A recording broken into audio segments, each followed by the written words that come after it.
This video app review is brought to you by the iPhoneAppReview.com.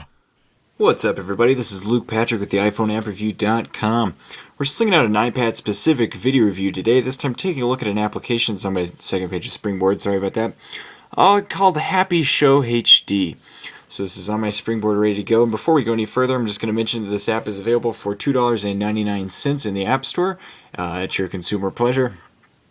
And that's pretty much the only introduction this needs. This is a slideshow application, which we'll talk about more once it's loaded. I'll show you the test that I made.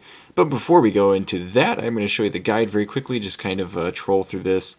So this is a slideshow creation app, and which is really a genre that we appreciate on the iPad, because the iPad's screen real estate allows us to do so much creation rather than consuming like we tend to do on the iPhone. So with this in mind, the app does come with this handy guide, which is a slideshow that you can slide straight through. You can even edit this thing if you wanted to. And it will show you how to use the application, which is great because we kind of needed an introduction because there's so many features involved.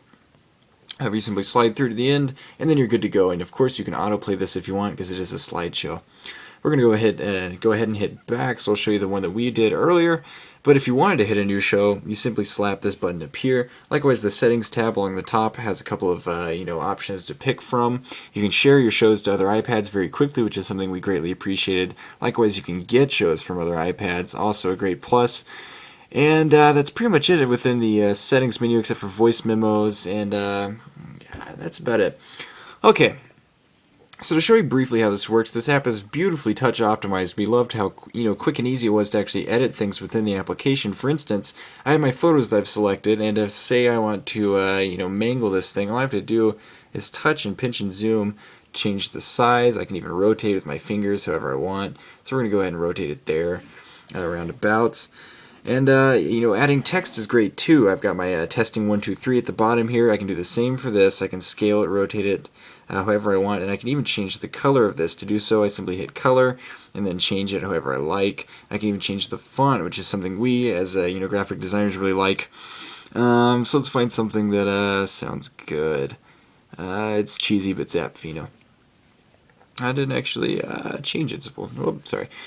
To give a quick example, this is how you edit the text within the application. You simply boot this up, and here it is.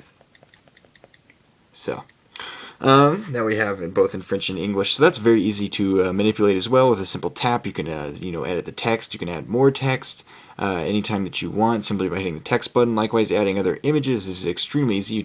You tap that button, then you can go to your camera roll and select any of these. We'll show you more of this in just a second, but you can also add images from the camera itself if you have an iPad 2 like we do.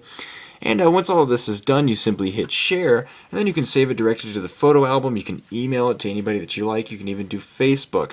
There's also more options if you'd like them. You can save it to Tumblr, Twitter, and a service we aren't aware of, Sina Weibo, I think is how that's pronounced. I don't know what that is actually. And then we're going to hit cancel. This was one of the few bugs that we recognized in the app. If you hit cancel, it doesn't actually exit, which is a little bothersome. Because then we have to do this, and then close it, and then go back, and then hit this again.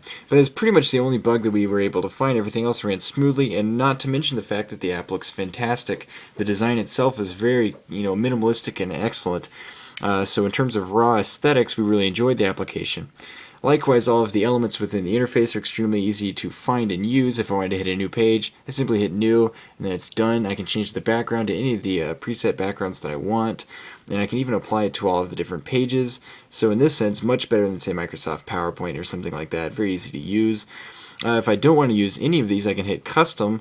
Actually, sorry, not custom. I can go image, and then select any of the images within my photo gallery.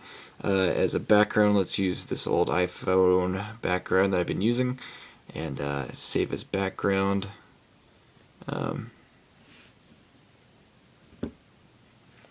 Sorry, that's actually not how that's working out. Oh, well, okay, sorry. There we go. Sorry about that, guys. Got kind of lost there for a second. But see how easy that was. That was extremely easy to use. And then once it's done, I should have scaled that before doing that. I didn't think to do that. So that was my fault there, but that's extremely easy to use. And, you know, the same mechanics apply. If I want to add more photos, I simply go here, grab anything that I want, twist it around, mangle it however I want to. And the one last feature that we're going to show you before we give you our final roundup is the fact that I can go in here, hit the back, and then type in some text. So I'm just going to say photo du jour. And hit the go button, and then it's on the back, so then that's there at any point in time when I want to actually play the slideshow. So if I hit play, then we have my images here, and I can hit the back, and then it highlights them. Likewise, you can do this for any of the images in here. I can tap. Are we still in play mode? Yes, we should be. There, I can tap and then view the photos at will, which is pretty fantastic. I forgot that was a background photo, my bad. So this photo viewer has a nice cover flow element to it, and again, just beautiful ergonomics and pure aesthetics all the way around, so very great stuff there. All in all, this is a very brilliant way to create slideshows on your iPad. If you're into creating slideshows, or even, you know, you can get away with doing sort of PowerPoint-ish stuff with this, you know, it's a brilliant way to do it, and with so many easy exporting options, you know, it's just easy to use. Not to mention the touch optimization and the gorgeous interface. So all in all, Happy Show HD is an excellent way to create slideshows from your iPad, and as such, we are going to give it a 4 out of 5 star rating. Obviously, the app at $2.99 is a little higher than we'd like. We would have liked to have had this for a solid $2, but you can't have everything in life. So with that in mind, Happy Show HD still gets a solid 4 out of 5 stars from us here at the iPhoneAppReview.com. That's pretty much all we have to say about it at this point in time. So with that in mind, I'm going to encourage you guys to check out the other YouTube videos that are on our YouTube channel. If you want to hear my voice and see some awesome apps, this is the place to do it. Like always, you can go to the iPhoneAppReview.com to view heaps of our written reviews as well.